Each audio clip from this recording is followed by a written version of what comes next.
പരിശുദ്ധ കൃപാസനം അമ്മ ജീവനോടെ പ്രത്യക്ഷപ്പെട്ട ഈ അൾത്താരയിൽ കയറി ഈ പുണ്യഭൂമിയിൽ വന്ന് എൻ്റെ കുടുംബത്തോടൊപ്പം ഇങ്ങനെയൊരു സാക്ഷ്യം പറയാൻ അനുഗ്രഹിച്ച പരിശുദ്ധ അമ്മയ്ക്കും ഈശോയ്ക്കും 1000 നന്ദി ഞങ്ങളുടെ ഹൃദയത്തിൽ നിന്നും ആദ്യമേ തന്നെ അറിയിച്ചുകൊള്ളുന്നു.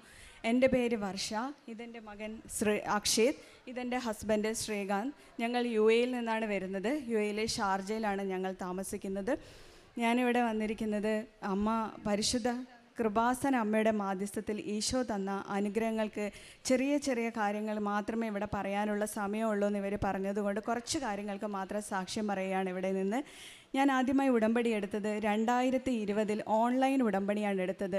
ആ സമയത്ത് ഞങ്ങൾക്ക് കൃപാസന അമ്മയെ പറ്റി അത്ര അറിയില്ലായിരുന്നു. എൻ്റെ ഒരു ഫ്രണ്ട്, ദുബായിലുണ്ടായിരുന്ന ഒരു ഫ്രണ്ടാണ് എനിക്ക് മാതാവിനെ പറ്റിയുള്ള കാര്യങ്ങളും പ്രയറും എല്ലാം തന്നത്. അന്ന് ഞങ്ങൾ ഓൺലൈൻ ഉടമ്പടി എടുത്ത് 1 വർഷത്തോളം കാലം ഓൺലൈൻ ഉടമ്പടിയിൽ ജീവിച്ച് പ്രാർത്ഥിച്ച് 2022 ഞാനിവിടെ വന്ന് തീർത്ഥാടക ഉടമ്പടി എടുക്കുന്നത്. അന്ന് ഞാൻ ഉടമ്പടി എടുത്തത് എൻ്റെ ഭർത്താവിന് ജോലി മേഖലയിൽ ഒരു ബുദ്ധിമുട്ടുണ്ടായി. അതിൻ്റെ സാലറി കട്ടെല്ലാം ഉണ്ടായപ്പോൾ ഞങ്ങൾക്ക് വളരെ അധികം ബുദ്ധിമുട്ടി. സാലറി ഒന്നും കിട്ടാതെ വന്നപ്പോൾ അതിന് പ്രാർത്ഥിച്ച് ഉടമ്പടി എടുത്ത് നിയോഗം വയ്ക്കാൻ വേണ്ടിയായിരുന്നു ഞാനിവിടെ വന്നത്. അതിന് പ്രാർത്ഥിച്ചതിൻ്റെ ഫലമായി എനിക്ക് അന്ന് തന്നെ ഇവിടെ വന്ന് 2022 വന്ന് ഞാൻ ഉടമ്പടി എടുത്ത് ആ ദിവസം തന്നെ അച്ഛനെ എനിക്ക് കാണുവാനുള്ള അനുഗ്രഹവും അച്ഛൻ്റെ ബ്ലെസ്സിങ്ങും കിട്ടിയതിൻ്റെ ഫലമായി ഞങ്ങൾ ആ കേസ് വിജയിച്ചു. അതിന് എൻ്റെ ഹസ്ബൻഡ് ഇവിടെ വന്ന് സാക്ഷ്യം പറഞ്ഞതുമാണ്. അന്ന് ഞങ്ങൾക്ക് വരാൻ പറ്റിയില്ല. ഇന്ന് ഞങ്ങളിവിടെ കുടുംബമായി നിൽക്കുകയാണ്. അന്ന് ഞാൻ 2022 ഇവിടെ വന്ന് സാക്ഷ്യം പറയുമ്പോൾ എനിക്ക് കിട്ടിയ ആദ്യത്തെ സാക്ഷ്യം എന്ന് പറയുന്നത് എൻ്റെ രോഗസൗഖ്യമാണ്. എനിക്ക് പീരീഡ്സ് ആയത് മുതൽ ആ വർഷം മുതൽ തന്നെ എനിക്ക് 4-5 ദിവസത്തോളം പീരീഡ്സ് പെയിൻ കൊണ്ട് എനിക്കൊന്നും ചെയ്യാൻ സാധിക്കില്ലായിരുന്നു. കഠിനമായ വയറുവേദന കൊണ്ട് കോഴിക്കോടുള്ള എല്ലാ ഹോസ്പിറ്റലുകളിലും ഞാൻ കയറി ഡോക്ടേഴ്സിനെ, ഗൈനക്കോളജിസ്റ്റിനെ കാണിച്ചിട്ടുണ്ട്. അവരെല്ലാം ചെക്ക് ചെയ്യുമ്പോൾ ഒരു കുഴപ്പമില്ല, ഇനിയും വരുവാണെങ്കിൽ പീരീഡ്സ് ടാബ്ലറ്റ്, പെയിനിൻ്റെ ടാബ്ലറ്റ് കഴിച്ചാൽ മതി എന്ന് പറഞ്ഞാണ് അവരെന്നെ പറഞ്ഞു വിട്ടുകൊണ്ടിരുന്നത്. ആ 4-5 ദിവസം ഞാൻ അനുഭവിച്ച വേദന എന്താണെന്ന് എൻ്റെ വീട്ടുകാർക്ക് മാത്രമല്ല, ഒരുപക്ഷെ എൻ്റെ വീടിൻ്റെ ചുറ്റുവട്ടത്തുള്ള ആൾക്കാർക്ക് പോലും അറിയായിരുന്നു. അത്രയും ബുദ്ധിമുട്ടായി ഞാൻ പെയിൻ കൊണ്ട് അവിടെ കരഞ്ഞ് തളർന്ന് 4-5 ദിവസം ഞാൻ കിടക്കയിൽ നിന്ന് എണീക്കാതെയാണ് ഇരിക്കാറുണ്ടായിരുന്നത്. പക്ഷേ ഇവിടെ ഞാൻ വന്ന് ഉടമ്പടി എടുക്കാൻ വന്നപ്പോൾ ഞാൻ അതിനെപ്പറ്റിയൊന്നും ചിന്തിച്ചില്ല. അതിനേക്കാളും എനിക്ക് വലുതായിരുന്നു ഞങ്ങളുടെ ആ സമയത്ത് ഞങ്ങളുടെ ആ സാമ്പത്തിക പ്രതിസന്ധി. അപ്പോൾ ഞാനിവിടെ വന്ന് മാതാവിൻ്റെ അടുത്ത് ആ കാര്യമൊന്നും പറഞ്ഞിട്ടുണ്ടായിരുന്നില്ല. പക്ഷേ ഞാൻ തിരിച്ച് ഉടമ്പടിയെല്ലാം എടുത്ത് ഞാൻ തിരിച്ചു പോകുന്ന സമയത്ത് ഞാൻ മാതാവിനെ ഒന്ന് നോക്കി മാതാവിനോട് പറഞ്ഞു, അമ്മേ എനിക്ക് ഇങ്ങനെ ഒരു ചെറിയൊരു പ്രശ്നമുണ്ട്, അമ്മേ അത് സൗഖ്യം തരാൻ പറ്റുമെങ്കിൽ അമ്മ ഒന്ന് തന്നേക്കാൻ ഈശോയോട് പറഞ്ഞേക്കണേ എന്ന് പറഞ്ഞാണ് ഞാനിവിടെ ആ ഗേറ്റിൻ്റെ അടുത്ത് നിന്ന് തിരിഞ്ഞു നോക്കിയിട്ട് പറഞ്ഞിട്ടാണ് ഞാനിവിടെ നിന്ന് പോയത്. അങ്ങനെ ഞാൻ തിരിച്ച് ദുബായിലെത്തി ആ സമയത്ത് എനിക്ക് പീരീഡ്സ് ആയിട്ടുണ്ടായിരുന്നു. അപ്പോൾ സാധാരണ ദിവസങ്ങളിൽ എനിക്ക് പെയിൻ ഉണ്ടാവാറുണ്ടെങ്കിലും കൃത്യം 7 ദിവസത്തിനുള്ള ആ പെയിന് ആ ദിവസത്തിനുള്ളിൽ എനിക്ക് പീരീഡ്സ് സ്റ്റോപ്പാവും. പക്ഷേ ആ പ്രാവശ്യം ഞാൻ ഇവിടെ വന്ന് ഉടമ്പടി എടുത്ത് തിരിച്ചു പോയപ്പോൾ എനിക്ക് 10 ദിവസത്തോളം ബ്ലീഡിങ് ഉണ്ടായി. അപ്പം ഞാൻ മാതാവിനോട് ചോദിച്ചു, അമ്മേ ഞാൻ ഉടമ്പടി എടുത്തിട്ട് അമ്മ 7 എന്നുള്ളത് 10 ആക്കിയല്ലോ, ഇനിയും ഞാൻ ഇങ്ങനെ വേദന സഹിച്ച് ഇനി 10 ദിവസം ബ്ലീഡിങ്ങും കൊണ്ട് നടക്കണോ എന്ന് ഞാൻ ചോദിച്ചു. പക്ഷേ ആ ഒരു പ്രാവശ്യത്തോടു കൂടി പിന്നെ എനിക്ക് അങ്ങനെ ഒരു പീരീഡ്സ് പെയിൻ എൻ്റെ ജീവിതത്തിൽ വന്നിട്ടില്ല. എൻ്റെ മോൻ എന്നോട് ചോദിക്കും, അമ്മ ആ മന്ത്ലി ഒരു 4-5 ഡേയ്സ് ടെററായ അമ്മ എങ്ങനെ ഇപ്പം സൈലൻ്റായി? മാതാവാണല്ലോ എൻ്റെ അമ്മേനെ ഇങ്ങനെ ആക്കി തന്നത്. കാരണം അവർക്കൊക്കെ പേടിയായിരുന്നു ആ സമയങ്ങളിൽ എൻ്റെ അടുത്ത് വരാൻ. ഞാൻ അത്രയും ഒരു മോശപ്പെട്ട അവസ്ഥയിലായിരുന്നു. അങ്ങനെ ഒരു സൗഖ്യം തന്ന പരിശുദ്ധ അമ്മയ്ക്കും ഈശോയ്ക്കും ഞാൻ 1000 നന്ദി, എത്ര പറഞ്ഞാലും തീരാത്ത അത്രയും ഞാൻ നന്ദി ഇവിടെ പറഞ്ഞുകൊള്ളുന്നു. അടുത്തതായി ഞാൻ സാക്ഷ്യം പറയുന്നത് എൻ്റെ മകന് വേണ്ടിയിട്ടാണ്. ഇതെൻ്റെ മകൻ അക്ഷേത്. അവൻ നന്നായി പഠിച്ചുകൊണ്ടിരിക്കുന്ന കുട്ടിയായിരുന്നു. 9th സ്റ്റാൻഡേർഡ് ആ ഒരു ടൈമിലാണ് എൻ്റെ ഹസ്ബൻഡിന് കൊറോണ വന്ന സമയത്ത് ജോലിയിൽ പ്രോബ്ലം ഉണ്ടായി. അപ്പോൾ സാലറി പെൻഡിങ് വന്നു, സാമ്പത്തിക ബുദ്ധിമുട്ടുകളൊക്കെ ഞങ്ങളെ അങ്ങനെ അലട്ടി തുടങ്ങി. ആ സമയത്ത് അവൻ്റെ പഠിത്തത്തിലുള്ള കോൺസെൻട്രേഷനൊക്കെ കുറഞ്ഞു. അവന് ചെറുതായി പഠിത്തത്തിലൊക്കെ ഉഴപ്പാൻ തുടങ്ങി. അത് കഴിഞ്ഞ് കൊറോണ പീക്കിലായപ്പോൾ ഓൺലൈൻ ക്ലാസ്സായി. അപ്പോഴും അവനിങ്ങനെ എന്തുകൊണ്ടാണെന്ന് അറിയില്ല, അവൻ ഡൗണായി വന്നിട്ടുണ്ടായിരുന്നു. ആ സമയത്ത് ഞാൻ പരിശുദ്ധ അമ്മയോട് ഉടമ്പടിയിൽ വെച്ച് പ്രാർത്ഥിച്ചതിൻ്റെ ഫലമായി അവന് 10ാം ക്ലാസ്സിൽ കുഴപ്പമില്ലാത്ത മാർക്ക് കൊടുത്ത് അവന് ആഗ്രഹിച്ച കോഴ്സ് തന്നെ എടുക്കുവാനോ അവൻ്റെ സ്കൂളിൽ തന്നെ അഡ്മിഷനൊക്കെ കൊടുത്ത് പരിശുദ്ധ അമ്മ അനുഗ്രഹിച്ചു. അതുകൂടാതെ അവൻ ആ +1 +2 പഠിക്കുന്ന സമയത്ത് +1-നൊക്കെ ടീച്ചേഴ്സ് പറയുമായിരുന്നു, അവൻ ക്യാരക്ടർ വൈസ് ഏറ്റവും നല്ല കുട്ടി, ഞങ്ങൾക്കൊന്നും പറയാനില്ല. പക്ഷേ അവൻ ക്ലാസ്സിലെല്ലാ ക്വസ്റ്റ്യൻസിന് ആൻസർ ചെയ്യുന്നുണ്ടെങ്കിലും അവൻ്റെ ആൻസർ ഷീറ്റിൽ അതൊന്നും കാണാനില്ല. നിങ്ങൾ എന്തെങ്കിലും ചെയ്ത് ഈ കാര്യത്തിന് ഒരു സൊല്യൂഷൻ ഉണ്ടാക്കണമെന്ന് പറഞ്ഞു. ആ സമയത്താണെങ്കിൽ ഞങ്ങൾക്ക് സാലറീൻ്റെ ബുദ്ധിമുട്ടൊക്കെ ഉണ്ടായിരുന്നതുകൊണ്ട് അവനെ പേഴ്സണൽ ട്യൂഷൻ വിടാനോ അങ്ങനെ ഒന്നും ചെയ്യാൻ പറ്റിയ ഒരവസ്ഥയായിരുന്നില്ല. എനിക്ക് ആകെ ഏക ആശ്രയം പരിശുദ്ധ അമ്മയായിരുന്നു. ഞാൻ അമ്മയോട് മുട്ടിപ്പായി പ്രാർത്ഥിച്ചു. ഞാൻ അമ്മയോട് പ്രഭാഷകൻ 33:16-17 ഒടുവിലാണ് ഞാൻ ഉണർന്നത്. കാലാ പെറുക്കുന്നവനെ പോലെ ഞാൻ മുന്തിരിപ്പഴം ശേഖരിക്കുന്നവരുടെ പിറകിലായി. എന്നാൽ കർത്താവിൻ്റെ അനുഗ്രഹ നിമിത്തം ഞാൻ മുൻപന്തിയിലെത്തി മുന്തിരിപ്പഴം ശേഖരിക്കുന്നവനെ പോലെ ചക്കു നിറച്ചു എന്ന വചനത്തെ മുറുകെ പിടിച്ചുകൊണ്ട് ഞാൻ പ്രാർത്ഥിച്ചു. അമ്മേ മാതാവേ ഈശോയെ, ഞങ്ങൾ അക്രൈസ്തവരാണെങ്കിലും അമ്മയെയും ഈശോയെയും അറിഞ്ഞത് തൊട്ട് ഈ ജപമാല ഞാൻ കയ്യിൽ നിന്ന് താഴെ വെച്ചിട്ടില്ല. രാത്രി 2:30 മണി മുതൽ അച്ഛൻ്റെ ഓരോ ധ്യാനങ്ങളിൽ നിന്ന് കിട്ടിയ അറിവ് വെച്ച് രാത്രി 2:30 മണിക്ക് എഴുന്നേറ്റ് കുളിച്ച് ഞാൻ ഈ 2:30 മണിക്ക് ഈ ജപമാല കയ്യിലെടുത്താൽ പിന്നെ ഇവർ സ്കൂളിൽ പോകുന്ന സമയത്തും ഹസ്ബൻഡ് ജോലിക്ക് പോകുന്ന ആ ഒരു സമയത്തുമാണ് ഞാനിത് കുറച്ച് സമയം താഴെ വയ്ക്കുന്നത്. അല്ലാത്ത സമയങ്ങൾ മുഴുവൻ ഞാൻ എൻ്റെ നെഞ്ചോട് ചേർത്ത് വെച്ചുകൊണ്ട് ഞാൻ എൻ്റെ മകനെ സമർപ്പിച്ച് പ്രാർത്ഥിച്ചു, ഇതിനൊരു വഴി കാട്ടിത്തരണമേ എന്ന്. പക്ഷേ ആ +1 മുഴുവനും അവൻ ഏറ്റവും ലോ മാർക്കാണ് കിട്ടിക്കൊണ്ടിരുന്നത്. ഫൈനൽ എക്സാമിൽ അവന് പാസ്സാവാനുള്ള മാർക്ക് മാത്രം കൊടുത്ത് ദൈവം അനുഗ്രഹിച്ചു. എന്നാലും ഞാൻ പിടിവിട്ടില്ല. ഞാൻ അമ്മയോട് പറഞ്ഞു, അമ്മേ CBSE ആയതുകൊണ്ട് +1 റിസൾട്ട് ഞാനൊന്നും നോക്കുന്നില്ല, അമ്മയ്ക്ക് എന്തോ ഇടപെടാനുണ്ടെന്ന് എനിക്കറിയാം, അതുകൊണ്ടാണ് അവൻ ഇങ്ങനെ പോകുന്നത്. അതിൻ്റെ റിസൾട്ട് +2-ലെത്തുമ്പോൾ അവൻ്റെ യൂണിഫോമോട് കൂടി, അവൻ ഷാർജ അവറോൺ സ്കൂളിലാണ് പഠിക്കുന്നത്, അവൻ്റെ സ്കൂൾ യൂണിഫോമിൽ ഇവിടെ വന്ന് സാക്ഷ്യം പറഞ്ഞിട്ട് വേണം എൻ്റെ മകൻ്റെ യൂണിഫോം അഴിച്ചു വെക്കാനെന്ന് ഞാൻ പരിശുദ്ധ അമ്മയോട് പ്രാർത്ഥിച്ചു. അമ്മയുടെ തിരുക്കുമാരനോട് മാധ്യസ്ഥം പ്രാർത്ഥിച്ച് എനിക്ക് എൻ്റെ ആ ആഗ്രഹം ഇവിടെ സാക്ഷ്യമായി പറയുവാൻ അമ്മ അനുഗ്രഹിച്ചു. അവന് +2-ന് നല്ല മാർക്കോടെ പാസ്സായി. അവൻ്റെ മാർക്ക് ലിസ്റ്റൊന്നും ഇനിയും ഞങ്ങൾ മേടിച്ചിട്ടില്ല. അവൻ്റെ റിസൾട്ട് വന്നതിൻ്റെ ശേഷം ഞങ്ങൾ ഇവിടെയാണ് വരുന്നത്. ഇനി തിരിച്ചു പോയിട്ട് വേണം അവൻ്റെ മാർക്ക് ലിസ്റ്റും കാര്യങ്ങളൊക്കെ അവൻ്റെ സ്കൂളിൽ നിന്ന് മേടിക്കാൻ വേണ്ടി. അതിനു മുമ്പായി ഞാൻ ഒരു കാര്യം കൂടെ പറയട്ടെ. ഇവന് പരിശുദ്ധ അമ്മ ഇടപെട്ടത് എങ്ങനെയാണെന്ന് വെച്ചാൽ, ഇവൻ പഠിക്കുന്ന സമയത്തൊക്കെ ഞാൻ അവനോട് വചനം പറഞ്ഞു കൊടുക്കുകയായിരുന്നു. അതുകൂടാതെ ഞങ്ങൾ ഇവിടുത്തെ പ്രാർത്ഥനകളെല്ലാം, ഉടമ്പടിയിലെ എല്ലാ നിബന്ധനകളും ഞങ്ങൾ 3 പേരും ഒരുമിച്ചാണ് ചെയ്തുകൊണ്ടിരുന്നത്. രാവിലെ ഇവിടുത്തെ അച്ഛൻ്റെ ഡെയിലി ബ്രെഡ് എന്ന പ്രാർത്ഥന ഞങ്ങൾക്ക് അവിടെ 4 മണിക്കാണ് അവിടെ ഉണ്ടാവാറുള്ളത്. 4 മണി ആ സമയത്ത് തന്നെ ഞങ്ങൾ 3 പേരും ഒന്നിച്ച് ആ പ്രാർത്ഥനയിൽ പങ്കെടുക്കുമായിരുന്നു. അത് കഴിഞ്ഞ് 5:30 പ്രത്യക്ഷീകരണ പ്രാർത്ഥനയും ചൊല്ലിയാണ് മോനെ ഞങ്ങൾ സ്കൂൾ വിട്ടുകൊണ്ടിരുന്നത്. അവൻ്റെ പരീക്ഷാ സമയത്തിന് മുൻപായി, അമ്മേ എൻ്റെ ഉടമ്പടി യോഗ്യതയാൽ അമ്മ എന്തെങ്കിലും ഒരു അടയാളം എനിക്ക് തരണേ എന്ന് ഞാൻ പ്രാർത്ഥിച്ചിരുന്നു. അപ്പോഴൊക്കെ ഇവിടെ ധ്യാനങ്ങളിലൊക്കെ അച്ഛൻ ഓരോരോ സ്ഥലങ്ങളിലൊക്കെ ധ്യാനം നടത്തുന്നതിനെ പറ്റി എപ്പോഴും പറയാറുണ്ടായിരുന്നു. അപ്പം ഞാനും എൻ്റെ ഫ്രണ്ട് മായുണ്ട്, ഞങ്ങൾ സംസാരിക്കുമ്പോൾ മാതാവിനെ ഈശോനെ പറ്റി ഇങ്ങനെ പറയുമ്പോൾ ഞങ്ങൾ പറയും, ആ ജോസഫ് അച്ഛൻ ഒന്നിവിടെ വന്ന് നമ്മളെ മക്കളെയും കൂടെ ഒന്ന് ബ്ലസ് ചെയ്തിട്ടുണ്ടെങ്കിൽ നമുക്കൊരാശ്വാസമായിരുന്നു. അതും പറഞ്ഞ് ഞങ്ങൾ അതിൻ്റെ ഒരു 2-3 ദിവസം കഴിഞ്ഞ് ഞങ്ങൾ ഷാർജ പള്ളിയിൽ ഞങ്ങൾ കുർബാന ഹൃദയത്തിലാണ് സ്വീകരിക്കുന്നത്. പറ്റാവുന്നിടത്തോളം ഞങ്ങൾ ആ പള്ളിയിൽ പോയിട്ട് കുർബാന പങ്കെടുക്കാറുണ്ട്, പ്രാർത്ഥിക്കാറുണ്ട്. അങ്ങനെ കുർബാനയൊക്കെ കഴിഞ്ഞിരിക്കുന്ന സമയത്ത് പെട്ടെന്നൊരു അനൗൺസ്മെൻറ്റ്, ഫെബ്രുവരി 4, 5, 6 തീയതികൾ 3, 4, 5, 6 തീയതികളിൽ കൃപാസനത്തിലെ ഫാദർ ജോസഫ് വലിയ വീട്ടിൽ ഇവിടെ വന്ന് ഒരു മരിയൻ റിട്രീറ്റ്, ഇവിടെ ഒരു ധ്യാനം ഉണ്ട്, അതിൽ പങ്കെടുക്കാൻ ആഗ്രഹിക്കുന്നവരെല്ലാം വന്ന് പ്രാർത്ഥിക്കണമെന്ന് പറഞ്ഞ് ആ സമയത്ത് എൻ്റെ ശരീരത്തിൽ കൂടി എന്താണ് ഉണ്ടായതെന്ന് എനിക്കിപ്പോഴും പറയാൻ പറ്റില്ല. അത്രയും വലിയൊരു അനുഗ്രഹമായിരുന്നു. ആ 3, 4, 5, 6 ദിവസങ്ങൾ ഞങ്ങൾ ഷാർജയിലെ എല്ലാവരെയും, അത് ഈ ക്രിസ്ത്യൻസോ അങ്ങനെ ജാതി മത ഭേദമില്ലാതെ എല്ലാവരെയും ഒരുപോലെ ആത്മീയ വിരുന്നിലേക്ക് ജോസഫ് അച്ഛൻ ഞങ്ങളെല്ലാവരെയും അടുപ്പിച്ചു. ആ 3, 4, 5, 6 ദിവസങ്ങളെല്ലാം ഞങ്ങൾ ഉച്ചയ്ക്ക് 2 മണി മുതൽ രാത്രി 10, 11 മണി നേരം ഇരുട്ടുന്നത് വരെ എല്ലാ എമിറേറ്റുകളിൽ നിന്നും പറ്റാവുന്നവരെല്ലാം പങ്കെടുത്ത ഒരു ഏറ്റവും നല്ല ധ്യാനവും, അതിലൂടെ അവിടെ വന്ന എല്ലാ മക്കൾക്കും അച്ഛൻ്റെ ബ്ലെസ്സിങ്സും കൊടുത്തിട്ടാണ് അച്ഛൻ വിട്ടത്. അതെല്ലാം ഈശോയുടെ ദൂതനെ, ഞാൻ നിനക്ക് മുമ്പേ എൻ്റെ ദൂതനെ അയക്കും എന്ന് പറഞ്ഞ ആ വചനം അതേപോലെ വന്നതുപോലെ ജോസഫ് അച്ഛനെ അയച്ച് അവിടുത്തെ മക്കളെ എല്ലാം ബ്ലസ് ചെയ്തിട്ടാണ് വിട്ടത്. അതിൻ്റെ ഫലമായി ഇവൻ പഠിക്കുന്ന ജെംസ് സ്കൂളിൻ്റെ ഗ്രൂപ്പിൽ എല്ലാ സ്കൂളുകളിലും 100% വിജയമാണ് ഈ വർഷത്തെ +2 റിസൾട്ടിൽ വന്നിരിക്കുന്നത്.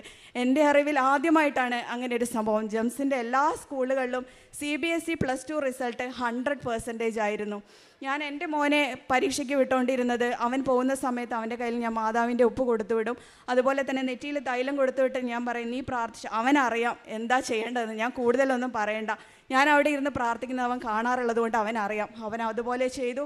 ഇത് ഉടമ്പടി വഴിയാണെന്ന് തെളിയിക്കുന്ന ഏറ്റവും ആദ്യത്തെ അടയാളം ജോസഫ് അച്ഛൻ വന്ന് ഈ മക്കളെ ബ്ലസ് ചെയ്തായിരുന്നു.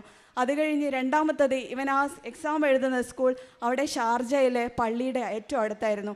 അതുകൊണ്ട് തന്നെ ഞാൻ ഇവനെ സ്കൂളിൽ വിട്ടിട്ട് ഞങ്ങൾ പള്ളിയിൽ പോയി കുർബാന കൂടി മുട്ടുമേൽ നിന്ന് അവിടെ നിന്ന് മാതാവിന് ഒരു ജപമാലയെ സമർപ്പിച്ച് പ്രാർത്ഥിച്ചിട്ടാണ് തിരിച്ചു വരുന്നത്. ഇവൻ സ്കൂളിലേക്ക്, ആ സ്കൂൾ എക്സാം എഴുതുന്ന സ്കൂളിലേക്കുള്ള ആ ഗേറ്റിൻ്റെ നമ്പർ 6 എന്നായിരുന്നു. അത് ഉടമ്പടിയുടെ അടയാളമാണ്. കാനായിലെ കല്യാണ വിരുന്നിൽ ഈശോ അത്ഭുതം പ്രവർത്തിച്ച 6 കൽഭരണികൾ. അതുപോലെ ഇവൻ 6ാം ഗേറ്റിലൂടെയാണ് അവൻ പരീക്ഷയ്ക്ക് എഴുതാൻ പോയതെന്നും തിരിച്ചു വന്നതും. ആ അനുഗ്രഹത്താൽ അവന് നല്ല മാർക്കോടെ പാസ്സായി. അവന് പരിശുദ്ധ അമ്മ അനുഗ്രഹിച്ചു. അവനെയും ഞങ്ങളെയും ഒരുപോലെ അമ്മയുടെ പ്രത്യക്ഷീകരണത്തിൻ്റെ സ്ഥിരം സാക്ഷികളാക്കി യേശുനാമത്തിൽ ഉയർത്തി. പരീക്ഷാ സമയത്ത് അവനുണ്ടായ അനുഭവങ്ങൾ എന്തൊക്കെയാണെന്ന് പറയാൻ ഞാൻ അവൻ്റെ കയ്യിൽ തന്നെ കൊടുക്കാം. എൻ്റെ പേര് അക്ഷത്. ഞാൻ ഇപ്പോൾ 12th കഴിഞ്ഞ് ഇരിക്കുകയാണ്. ഞാൻ പഠിക്കുമ്പോൾ ആദ്യം എൻ്റെ ടേബിളിൽ ഒരു A4 ഷീറ്റിൽ not by merit but by grace എന്ന് വലുതായി എഴുതി ഒട്ടിച്ചിട്ടുണ്ടായിരുന്നു.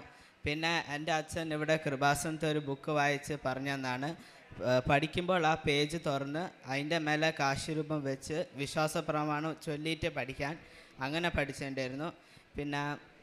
പിന്നെ എക്സാമിൻ്റെ സമയത്ത് ഞാൻ പോകുമ്പോൾ സ്കൂൾ ബിൽഡിങ്ങിൻ്റെ സൈഡിൽ വിശ്വാസ പ്രമാണം പറഞ്ഞ് ഞാൻ കൃപാസനം സോൾട്ട് ഇടായിരുന്നു. പിന്നെ എക്സാമിൽ കയറി കഴിയുമ്പോൾ അവർ കുറച്ച് നേരം ഫ്രീ ടൈം തരും, എന്തെങ്കിലും പഠിച്ച് റിവൈസ് ചെയ്യാൻ, ഓർമ്മിച്ചെടുക്കാം. ആ സമയത്ത് ഞാൻ പ്രാർത്ഥിക്കുകയായിരുന്നു ചെയ്ത്. പിന്നെ എക്സാം സമയത്ത് എനിക്ക് എവിടെയെങ്കിലും സ്റ്റക്കാവുമ്പോൾ ഞാൻ ജോസഫ് അച്ഛൻ പറയും മാതാവിൻ്റെ അടുത്ത് നമ്മൾ കമ്മ്യൂണിക്കേറ്റ് ചെയ്യണം. അതേമാതിരി ഞാൻ എപ്പോഴും ആലോചിക്കും, മാതാവ് ഇതെന്താ ഇങ്ങനെ, എനിക്കതൊന്നും അറിയുന്നില്ലല്ലോ. പക്ഷേ രണ്ടാമത്തെ പ്രാവശ്യം ക്വസ്റ്റ്യൻ പിന്നെയും അഗൈൻ ഞാൻ റീഡ് ചെയ്യുമ്പോൾ എന്തൊക്കെയോ എൻ്റെ മൈൻഡിൽ ഓർമ്മ വന്ന് ഞാൻ അതേമാതിരി എഴുതും. എന്നിട്ട് അത് എഴുതിയിട്ടാണ് ഞാൻ സബ്മിറ്റ് ചെയ്തത്. എന്നിട്ട് ലാസ്റ്റ് സബ്മിറ്റ് ചെയ്യുമ്പോൾ അമ്മ എനിക്ക് നെറ്റിയിൽ ഉടമ്പടി തൈലം വെച്ച് തരുമ്പോൾ ഞാനത് പേപ്പറിൽ കുരിശ് വരയ്ക്കുമായിരുന്നു. പിന്നെ സോൾട്ട് ഇടായിരുന്നു, എന്നിട്ട് ഞാൻ കൊടുക്കും. പിന്നെ എനിക്ക് വേറൊരു അടയാളം വന്നത്, ഞാൻ പഠിക്കുന്ന സമയത്ത് ഏതോ സമയം ഞാൻ കാശുരൂപ സ്മെല്ല്, എനിക്കൊരു നല്ലൊരു സ്മെല്ലുണ്ടായിരുന്നു, അതൊരു അടയാളമായിരുന്നു. അതുകൊണ്ട് ഇപ്പോൾ എനിക്ക് നല്ല മാർക്കോടെ പാസ്സായി. എല്ലാ അനുഗ്രഹങ്ങൾക്കും അമ്മയ്ക്ക് ഈശോയ്ക്ക് നന്ദി പറയുന്നു. അടുത്തതായി ഞാൻ എൻ്റെ ഭർത്താവിന് വേണ്ടിയാണ് സാക്ഷ്യം പറയാൻ പോകുന്നത്. എൻ്റെ ഭർത്താവിൻ്റെ ജോലിയിൽ ഒത്തിരി ബുദ്ധിമുട്ടുകളുണ്ടായിരുന്നു. കുറച്ച് വർഷങ്ങളായിട്ട് തന്നെ ബുദ്ധിമുട്ട് അനുഭവിച്ചുകൊണ്ടിരിക്കുകയായിരുന്നു. ആ സമയത്ത് ഉടമ്പടി എടുത്ത് പ്രാർത്ഥിച്ചതിൻ്റെ ഫലമായി എൻ്റെ ഹസ്ബൻഡിന് നല്ലൊരു ജോലി പരിശുദ്ധ അമ്മയുടെ മാധ്യസ്ഥത്തിൽ ഈശോ കൊടുത്ത് അനുഗ്രഹിച്ചു. അതിൻ്റെ അനുഭവങ്ങൾ പങ്കുവയ്ക്കുവാനായി ഞാൻ എൻ്റെ ഹസ്ബൻഡിൻ്റെ കയ്യിൽ കൊടുക്കുകയാണ്.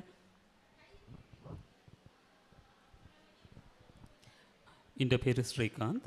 ഞാൻ കൂടുതൽ ജോലി എടുത്തത് വന്ന് മെഡിക്കൽ മാർക്കറ്റിങ്ങിലാണ്. അപ്പോൾ എപ്പോഴും അച്ഛൻ പറയുന്ന കാര്യം not by merit but by grace എന്ന് പറയുന്നതിൻ്റെ ഒരു ഉദാഹരണമായിട്ട് ഇതെടുക്കാം. എന്താ വെച്ചാൽ ഞാൻ വന്ന് കൂടുതൽ മെഡിക്കൽ മാർക്കറ്റിങ്ങിൽ ഉണ്ടായിട്ടിരുന്നു. എൻ്റെ ഏജ് വന്ന് ഓവറായിപ്പോയി. അപ്പം ഞാൻ വന്ന് അവിടെ നിന്ന് വന്നിട്ട് 45, 46, 35 കഴിഞ്ഞാൽ തന്നെ ഞങ്ങൾക്ക് ആർക്കും ജോലി അധികം വേറെ ഇതിലേക്ക് കിട്ടത്തില്ല. അപ്പോൾ ആ ഒരു ടൈമിൽ ഞാൻ പലപ്പോഴും ചില സാക്ഷ്യങ്ങളിൽ കേട്ടിരിക്കുന്നത് 45 വയസ്സിലും ഇതൊക്കെ ആയിട്ട് ജോലി ഇവിടെ പ്രാർത്ഥിച്ചിട്ട് കിട്ടി എന്ന്, നല്ല ജോലിയിൽ കിട്ടിയ ആൾക്കാർ പ്രവേശിച്ചു എന്ന് പറഞ്ഞ് പല സാക്ഷ്യങ്ങളും കണ്ടിരുന്നു. അപ്പം ഞാൻ വിചാരിച്ചു എനിക്ക് മാത്രം അത് കിട്ടിയില്ലല്ലോ എന്ന് പറഞ്ഞ് അങ്ങനെ 48ാം വയസ്സിൽ ഞാൻ ആക്ച്വലി ഫീൽഡ് മാറി വേറൊരു മൂവിങ് കമ്പനിയിൽ താൽക്കാലികം ആ കേസ് നടക്കുന്ന ടൈമിൽ അവിടെ വർക്ക് ചെയ്തുകൊണ്ടിരിക്കുമ്പോൾ എനിക്കിവിടെ ഇൻഷുറൻസിൽ പരിചയമുണ്ടായ ഒരു മാനേജർ, വളരെ ടാലൻറ്റഡ് മാനേജറാണ്, വളരെ നോളജബിൾ ആയിട്ടുള്ള ഒരാൾ, അവിടെ ദുബായിൽ എത്തിയെന്ന് പറഞ്ഞു കണ്ടു. അപ്പം ഞാൻ അവർക്ക് മെസ്സേജ് അയച്ചു, ലിങ്ക്ഡിൻ പറഞ്ഞ് ഇതുവഴി മെസ്സേജ് അയച്ചിട്ടു. സാർ എവിടെയാണെന്ന് ചോദിച്ചപ്പം ഞാൻ ഇന്നൊരു കോളേജിലാണെന്ന് പറഞ്ഞു. ഞാൻ ജസ്റ്റ് ലൊക്കേഷനും നമ്പറും വാങ്ങി അവരെ വിളിച്ചു.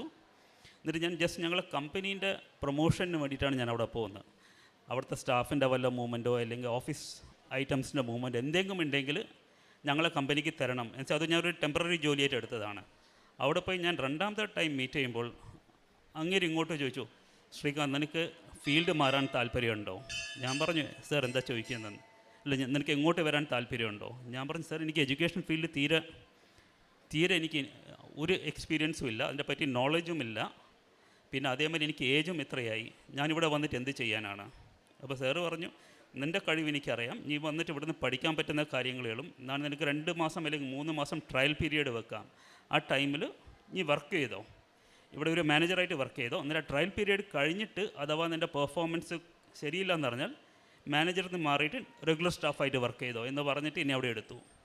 ഇപ്പോൾ ഇത് ഓൾമോസ്റ്റ് ഒരു 1.5 ഇയേഴ്സ് കഴിഞ്ഞു. അവിടെ ഇതുവരെ സുഖമായിട്ട് പോകുന്ന ഇതെല്ലാം മാതാവിൻ്റെ അനുഗ്രഹത്തിനെ കൊണ്ടാണ്, ഈശോ വഴി വന്ന് കിട്ടിയ അനുഗ്രഹമാണ്. എന്താ വെച്ചാൽ എനിക്ക് ഏജ് വൈസ് വളരെ ഓവറാണ്, എക്സ്പീരിയൻസ് വൈസ് ആ ഫീൽഡിൽ തീരെ എക്സ്പീരിയൻസ് ഇല്ല, എന്നിട്ടും അവിടെ ഒരു എൻട്രി കിട്ടിയിരിക്കുന്നത്. ഇപ്പോൾ ഇന്ന് അത്യാവശ്യം എഡ്യൂക്കേഷൻ ഫീൽഡിൽ നല്ലൊരു കണക്ഷനും കുറേ ആൾക്കാരായിട്ടുള്ള കണക്ഷനൊക്കെ ഡെവലപ്പ് ചെയ്ത് വരാൻ പറ്റിയത് മാതാവ് വഴി ഈശോ തന്ന അനുഗ്രഹമാണ് എന്ന് വിശ്വസിക്കുന്നുണ്ട്. So once again thank you lord, thank you Jesus and thanks mother Mary. ഞാൻ തിരിച്ച് എൻ്റെ വൈഫിൻ്റെ അടുത്ത് കൊടുക്കുന്നു. ഞങ്ങൾ കാരുണ്യ പ്രവൃത്തികളും പ്രേക്ഷിത പ്രവർത്തനങ്ങളെല്ലാം ഞങ്ങളാൽ കഴിയുന്നത് പോലെ ഞങ്ങൾ 3 പേരും ഒരുമിച്ചാണ് ചെയ്തുകൊണ്ടിരുന്നത്. ഞങ്ങൾ എല്ലാ ദിവസവും, ഞാൻ രാവിലെ നേരത്തെ എഴുന്നേറ്റ് എന്നാൽ കഴിയുന്ന 5, 6, 7 ജപമാലകൾ ഞാൻ ചൊല്ലാറുണ്ട്. ഇതെല്ലാം ഞാൻ ഇവിടെ വന്ന് ഉടമ്പടി എടുത്തതിൻ്റെ ശേഷം ആണ് ഞാൻ ജപമാല ചൊല്ലാൻ പഠിച്ചതും ബൈബിൾ വായിക്കാൻ പഠിച്ചതും ഒക്കെ. ഞങ്ങൾ 3 പേരും ജപമാലയും ചൊല്ലാറുണ്ട്. അവരെ കൊണ്ട് പറ്റുന്നത് പോലെ അവർ ബൈബിളും വായിക്കാറുണ്ട്. അങ്ങനത്തെ ആത്മീയ പ്രാർത്ഥനകൾ, പേഴ്സണൽ പ്രെയർ ഞങ്ങൾ ഒരുപാട് ചെയ്യാറുണ്ട്. ആ തന്ന അനുഗ്രഹത്തിന് പരിശുദ്ധ അമ്മയ്ക്കും ഈശോയ്ക്കും നന്ദി പറയുന്നു. അതുകൂടാതെ ഞങ്ങൾ കാരുണ്യ പ്രവർത്തികളായി ചെയ്യുന്നത്, ഞാൻ വീട്ടിൽ നിന്ന് വെനസ്ഡേയ്സ് ആണ് ഞാൻ ഫാസ്റ്റിംഗ് എടുക്കുന്ന സമയത്ത് ഞങ്ങൾ 3 പേരും ഒരുമിച്ച് ഫാസ്റ്റിംഗ് എടുക്കും. ആ സമയത്ത് ഞാൻ ഭക്ഷണം ഉണ്ടാക്കി ഞങ്ങൾ 3 പേരും കൈ വിരിച്ച് പിടിച്ച് മുട്ടിന്മേൽ നിന്ന് വിശ്വാസ പ്രമാണം ചൊല്ലി, സ്വർഗസ്ഥനായ ചൊല്ലി, നന്മ നിറഞ്ഞ മറിയമേ ചൊല്ലി ഈ ഭക്ഷണം കഴിക്കുന്ന എല്ലാവർക്കും വിശപ്പടങ്ങുവാനും അവർ ഭക്ഷണത്തിന് വേണ്ടി അലയാതിരിക്കുവാനും പരിശുദ്ധ അമ്മേ ഈശോയോട് മാധ്യസ്ഥം പ്രാർത്ഥിക്കണമേ, അവരെ കൂടെയും രക്ഷാകവചമായി ഉണ്ടായിരിക്കണമേ എന്ന് പ്രാർത്ഥിച്ചുകൊണ്ട് ഞങ്ങൾ 3 പേരും കൂടിയാണ് വൈകിട്ട് ഷാർജയിലെ റോഡുകളിൽ വെയിലിൽ പണിയെടുക്കുന്ന ആൾക്കാർക്ക് ആ ഭക്ഷണം കൊടുക്കാറുണ്ടായിരുന്നത്. അവിടെ കുറേ പരിമിതികളൊക്കെ ഉണ്ട് യുഎയിൽ ഇങ്ങനത്തെ കാര്യങ്ങളൊക്കെ ചെയ്യാൻ. എന്നാലും ആ പരിമിതികളിൽക്കുള്ളിൽ വെച്ച് തന്നെ ഇങ്ങനത്തെ പ്രവർത്തികളൊക്കെ ചെയ്യാൻ പരിശുദ്ധ അമ്മ ഞങ്ങളെ ധാരാളമായി ഈശോ വഴി അനുഗ്രഹിച്ചിട്ടുണ്ട്. അതിനും 1000 നന്ദി പറയുന്നു. അതുകൂടാതെ ഞങ്ങൾ ഇവിടെ വരുന്ന സമയത്തൊക്കെ പത്രം വാങ്ങിക്കാറുണ്ട്. പത്രം വാങ്ങിച്ചിട്ട് ഞങ്ങൾ യുഎയിലെ പള്ളികളിലും അതുപോലെ ഞങ്ങൾക്ക് അറിയാവുന്നവരും റോഡിൽ കൂടെ കൊടുക്കാൻ പറ്റാവുന്നതാണെങ്കിൽ അങ്ങനെയുള്ളവർക്കെല്ലാം ഞങ്ങളിവിടെ പത്രം വാങ്ങിച്ചും ഇവിടുത്തെ മാതാവിൻ്റെ കാശുരൂപം വാങ്ങിച്ച് കൊടുക്കാറുണ്ട്. അതുപോലെ തന്നെ ആരെ കണ്ടുമുട്ടിയാലും ആരോടൊക്കെ സംസാരിക്കുന്നുവോ അവരോടൊക്കെ പരിശുദ്ധ അമ്മയെപ്പറ്റി ഒരു വാക്ക് പറയാറുണ്ട്. ഞങ്ങൾ പത്രം കൊടുക്കുമ്പോഴുമൊക്കെ അങ്ങനെ പരിശുദ്ധ അമ്മ ഞങ്ങൾക്ക് തന്ന അനുഗ്രഹത്തെ പറഞ്ഞുകൊണ്ട് തന്നെയാണ് കൊടുക്കുന്നത്. പത്രം കൊടുക്കുന്ന സമയത്ത് ചില സമയത്തൊക്കെ ഒരുപാട് പേര് എന്നെ കളിയാക്കിയിട്ടുണ്ട്. ഈ ചെറുപ്രായത്തിലുള്ള ഈ 10-15 വയസ്സ് പോലും തികയാത്ത ഈ കൊച്ചിനെ കൂടി നിങ്ങൾ കൊണ്ടുപോയി ഇങ്ങനെ ആക്കണമെന്ന്. അവരോടൊക്കെ എനിക്ക് ഒന്നേ പറയാനുണ്ടായിരുന്നുള്ളൂ, ഇത് ഇപ്പോഴത്തെ ഇപ്പോഴത്തെ ജനറേഷനിലെ കുട്ടികളുടെ അമ്മമാർ അനുഭവിക്കുന്ന ആ ഒരു ടെൻഷൻ എനിക്കില്ല.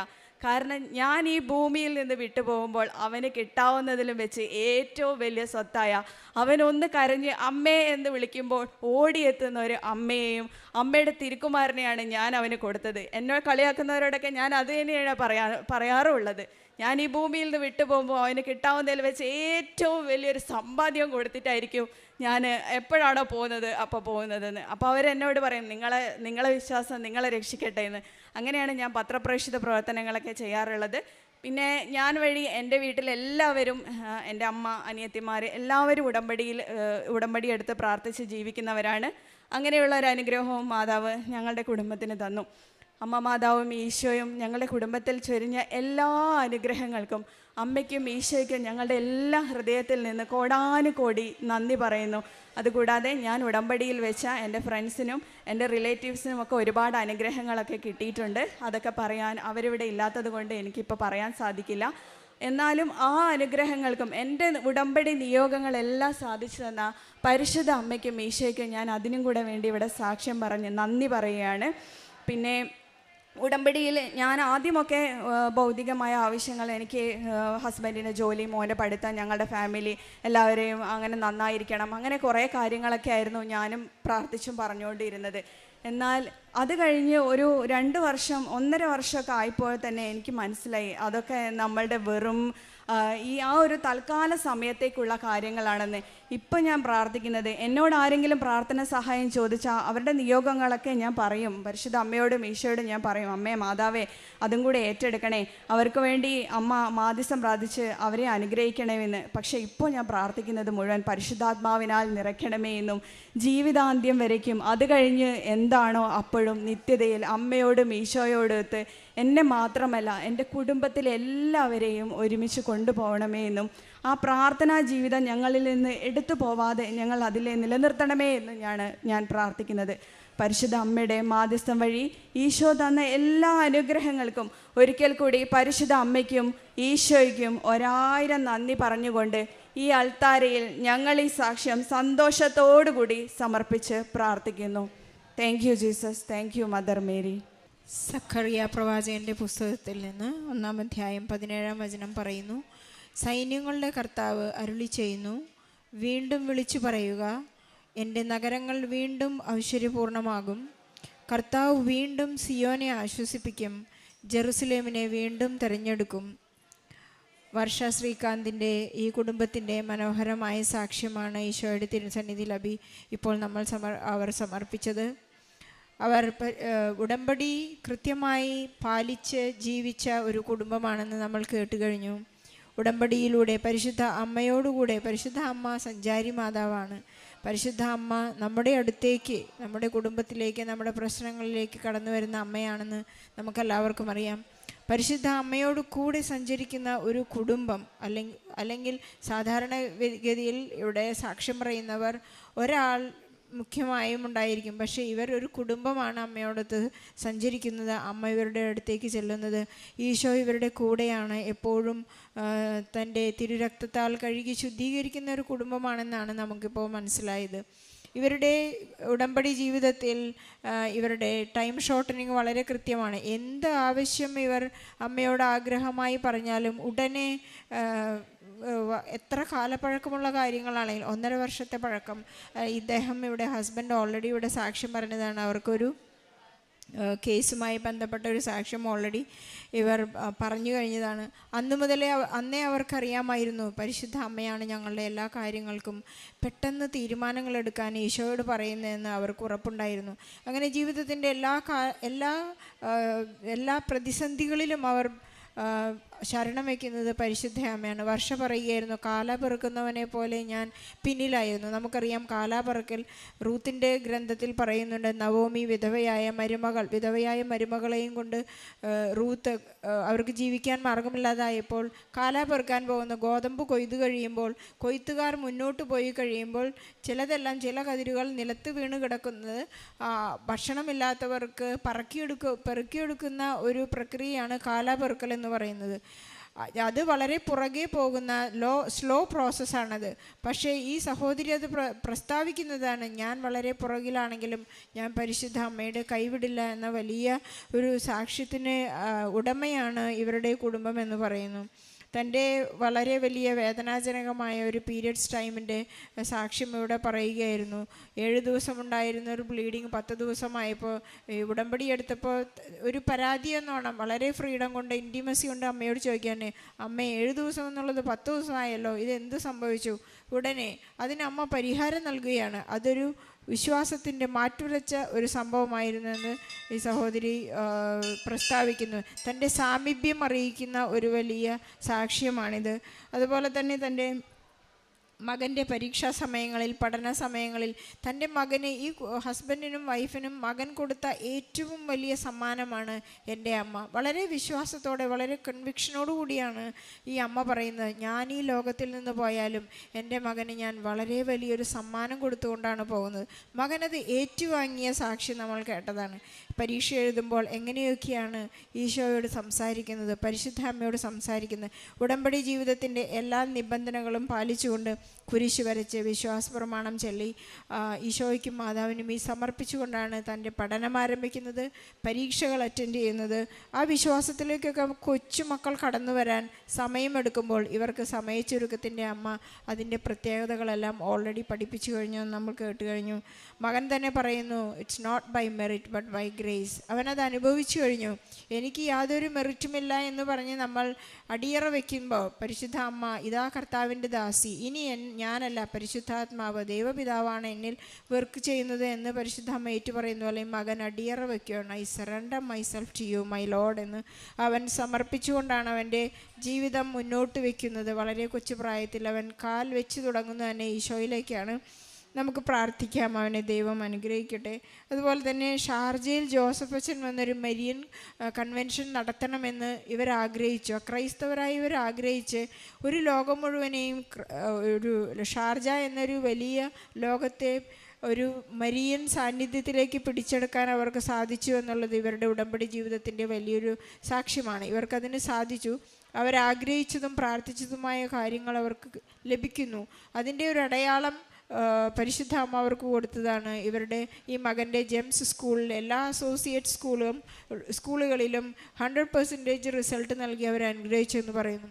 ഇതൊരു വലിയ ജനതയ്ക്ക് വേണ്ടിയുള്ള ഒരു പ്രോമിസാണ്. ഇവർക്ക് വേണ്ടിയുള്ള വചനത്തിൽ ഇവർക്ക് വേണ്ടി പ്രാർത്ഥിച്ചപ്പോൾ കിട്ടിയ വചനമാണ്, എൻ്റെ നഗരങ്ങൾ വീണ്ടും ഐശ്വര്യപൂർണ്ണമാകുമെന്നാണ് സക്കറിയ പ്രവാചകനിലൂടെ ഇവർക്ക് കിട്ടിയ വചനം. ഇത് കൺക്ലൂഡ് ചെയ്യാനായിട്ട് അത് വളരെ സത്യമാണ്. ഒരു ജനതയെ ജോസഫ് അച്ഛൻ എന്ന പ്രവാചകനിലൂടെ ഇവർക്ക് നേടിയെടുക്കാനും അനുഗ്രഹങ്ങൾ പ്രാപിക്കാനും അവർക്ക് സാധിച്ചു എന്ന് പറയുന്നു. പരിശുദ്ധ അമ്മയെ നമുക്ക് വീണ്ടും കൂട്ടുപിടിക്കാം. ഇവരുടെ കുടുംബത്തെ എങ്ങനെയാണ് നമുക്ക് കൺക്ലൂഡ് ചെയ്യാൻ പറ്റുന്നത്? ഹസ്ബൻഡ് പറയായിരുന്നു, എനിക്ക് ഒരു ജോലിയിൽ നിന്ന് മറ്റൊരു ജോലിയിലേക്ക് ഷിഫ്റ്റ് ചെയ്യേണ്ടി വന്നപ്പോൾ, അതും ഈ ഒരു പ്രായത്തിൽ, അദ്ദേഹം വളരെ വിശ്വസിച്ചു ദൈവം വിദേശങ്ങളിലേക്ക് കൊണ്ടുപോകുന്നതാണ്. ഈ പഴയ നിയമത്തിൽ നാം കേൾക്കുന്നു, നിന്നെ ഞാൻ വശീകരിച്ച് വനാന്തരങ്ങളിലേക്ക് കൊണ്ടുപോയി ഹൃദ്യമായി സംസാരിക്കുമെന്ന വലിയ പ്രവചനമാണ് ഇവരുടെ കുടുംബത്തിൽ നടക്കുന്നത്. ഏതൊരു കാലഘട്ടത്തിനും വയസ്സ് ഒരു നമ്പർ മാത്രമാണെന്ന് ഇവർ അനുഭവത്തിലൂടെ പഠിച്ചു കഴിഞ്ഞു. നമുക്ക് ഈ സാക്ഷ്യത്തിനെ, പരിശുദ്ധ അമ്മയുടെ സാമീപ്യത്തിന്, പരിശുദ്ധ അമ്മയുടെ എല്ലാ ഉടമ്പടി ഫീച്ചേഴ്സിനും നമുക്ക് നന്ദി പറഞ്ഞുകൊണ്ട് ഈശോയ്ക്കും പരിശുദ്ധ അമ്മയ്ക്കും വലിയൊരു കൈയടി നൽകി സാക്ഷ്യം നമുക്ക് സമർപ്പിക്കാം. അത്യപൂർവ ദൈവാനുഭവങ്ങൾ ഇനി നിങ്ങൾക്കും സ്വന്തം. ഈ യൂട്യൂബ് ചാനൽ ഇതുവരെ സബ്സ്ക്രൈബ് ചെയ്തിട്ടില്ലെങ്കിൽ ഇപ്പോൾ തന്നെ സബ്സ്ക്രൈബ് ചെയ്യുക. ഈ വീഡിയോ ഇപ്പോൾ തന്നെ നിങ്ങളുടെ സുഹൃത്തുക്കൾക്ക് ഷെയർ ചെയ്തുകൊണ്ട് കർത്താവിൻ്റെ പ്രേക്ഷിതരാകുക.